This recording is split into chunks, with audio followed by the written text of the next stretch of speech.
নমস্কার বন্ধুরা, তোমরা সবাই তো নিশ্চয়ই খুব ভালো আছো। আমিও খুব ভালো আছি। এখানে খুব ঠান্ডা, ওই জন্য এটা গলায় জড়িয়ে রেখেছি, মাথাতেও জড়াই মাঝে মাঝে। যাই হোক, ক্যারিয়ার, সবচাইতে ভালো ক্যারিয়ার বা প্রফেশনটা কি?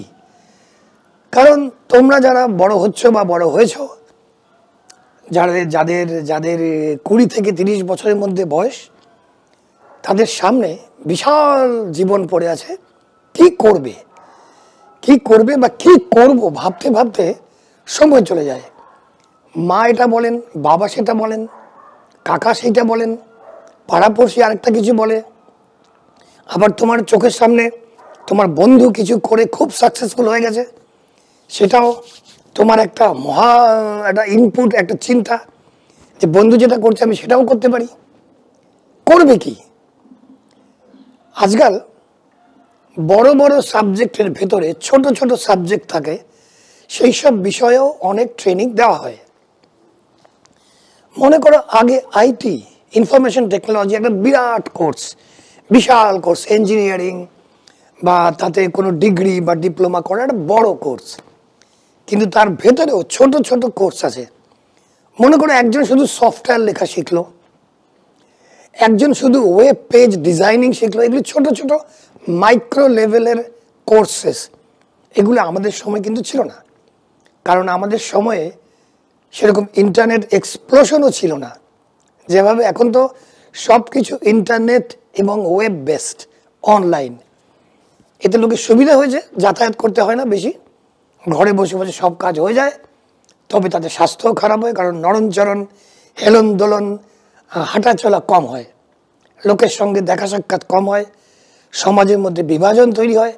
দোষও আছে, গুণও আছে। গুণ আছে যেমন অনেক কম খরচে অনেক কাজ হয়ে যায়। আগে যেমন অনেক সময় দিতে হতো, খরচ করতে হতো। আবার এতে করে আরও অনেক দোষ, অনেক সমাজে নানান অসুবিধারও সৃষ্টি হয়েছে। সবচেয়ে যেটা খারাপ হয়েছে সেটা হচ্ছে মানুষের সঙ্গে মানুষের সম্পর্ক দূরে চলে যাচ্ছে। যাই হোক, সেটা আলোচনার বিষয়বস্তু নয়। তাহলে আলোচনার বিষয়বস্তু কি? ক্যারিয়ার।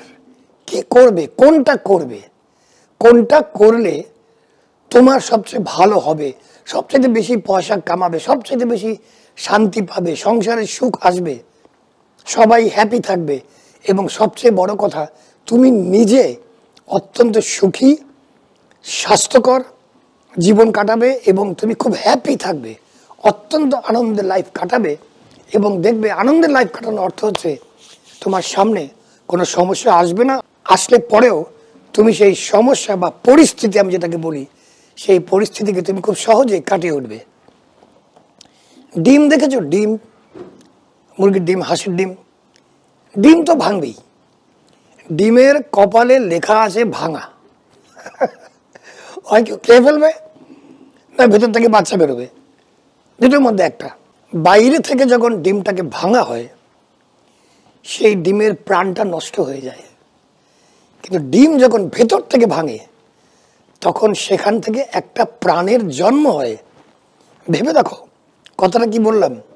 একটা ডিমকে যখন বাইরে থেকে ভাঙা হয়, তখন ডিমের ভেতরে প্রাণটা নষ্ট হয়ে যায়। আর ডিমটা যখন ভেতর থেকে ভেঙে বেরোয়, তখন সেখান থেকে একটা প্রাণ বেরোয়, একটা প্রাণের জন্ম হয়। এই কথাটা সবসময় মনে রাখবে। তাহলে আমি কি বলতে চাইছি, তোমার নিজের পছন্দ, ভেতর থেকে তোমার যেটা পছন্দ, সেটা হচ্ছে তোমার জন্য সবচেয়ে ভালো ক্যারিয়ার। আর বাইরে থেকে তোমার উপরে যেটা চাপিয়ে দেওয়া হয়, ডাক্তারি পড়ো, ইঞ্জিনিয়ারিং পড়ো, কস্ট অ্যাকাউন্টিং পড়ো, চার্টার্ড অ্যাকাউন্টিং পড়ো, তারপরে আইটি পড়ো, বা অমুক হও, তমুক হও, উকিল হও। তোমাকে হয়তো সবাই মিলে জোর জার করে তোমাকে উকিল বানিয়ে দিল। তোমার পরিবারে হয়তো আরো 10টা উকিল আছে। তুমি হয়তো লিখতে ভালোবাসো, তোমার লেখালেখি বন্ধ হয়ে গেল। নিজের ভেতরের যে প্রাণটাকে নিজে থেকে ভেতর থেকে ফুটে বেরোতে পারলে না, বাইরে থেকে ওকালতি করাটা চাপিয়ে দেওয়া হলো, তুমি সাকসেসফুল হবে না। হলেও পয়সার দিক দিয়ে যদিও বা সাকসেসফুল হও, জীবনের দিক দিয়ে কখনোই সাকসেসফুল হবে না। সব সময় তোমার ভেতরে একটা বিক্ষোভ, বিতৃষ্ণা, ভালো না লাগা, খিটখিটেপনা, রকচটা এইসব তুমি হয়ে যাবে।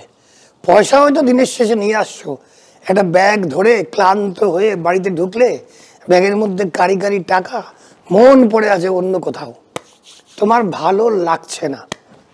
কাজেই ডিমের গল্প যেটা বললাম, ডিমটাকে বাইরে থেকে ভাঙলে একটা প্রাণ নষ্ট হয়ে যায়, আর ডিমটা যখন ভেতর থেকে ভাঙে একটা প্রাণের উদয় হয়, একটা প্রাণের জন্ম হয়, একটা মুরগির বাচ্চা হয় বা হাঁসের বাচ্চা হয়। আমি এখানে অন্য সায়েন্টিফিক কারণে যাচ্ছি না, অনেকে আবার তর্ক করবে সব ডিম থেকে বাচ্চা হয় না, ওসব ব্যাপারে যাচ্ছি না। আমি একটা এমনি সাধারণ উদাহরণ দিলাম। অন্তর্নিহিত অর্থটা বোঝার চেষ্টা করো। একটা ডিমকে যখন বাইরে থেকে ভাঙা হয় সেই প্রাণটা নষ্ট হয়ে যায়। একটা ডিম যখন ভেতর থেকে ভেঙে বেরোয় কিছু একটা, তখন সেখানটা প্রাণের জন্ম হয়, একটা প্রাণ জন্ম নেয়, সেটা বিকাশ হয়, বিকাশ হয়ে মুরগি বা হাঁস বা যা খুশি হয়ে উঠতে থাকে। তো তুমিও উড়বে যদি তোমার ভেতরের পছন্দটাকে তুমি বেশি প্রাধান্য দাও। লোকের কথা না শুনে, লোকের গল্প না শুনে, লোককে নকল না করে লোককে ফলো করতে পারো। কারুর কোনো প্রফেশন যদি ভালো লাগে তাকে ফলো করতে পারো, সে কিভাবে কি করছে, কিন্তু তাকে নকল করতে যেও না। নকল করতে গেলে ওই ডিমটা বাইরে থেকে ভাঙার মতো হয়ে যাবে, ক্র্যাক করে ফেটে যাবে, প্রাণটা নষ্ট হয়ে যাবে। কাজেই তুমি কি ক্যারিয়ার চুজ করবে এই ব্যাপারে আমি কিচ্ছু বলছি না।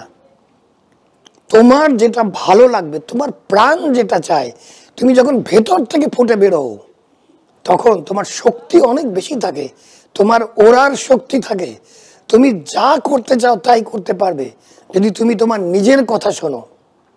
আয়নার সামনে দাঁড়িয়ে রোজ সকালে নিজেকে বলতে থাকো, মনে করো আমার নাম পরীক্ষিত, আমি বলবো বাহ পরীক্ষিত ভাই দারুণ দেখাচ্ছে, তুমি তো খুব সাকসেসফুল।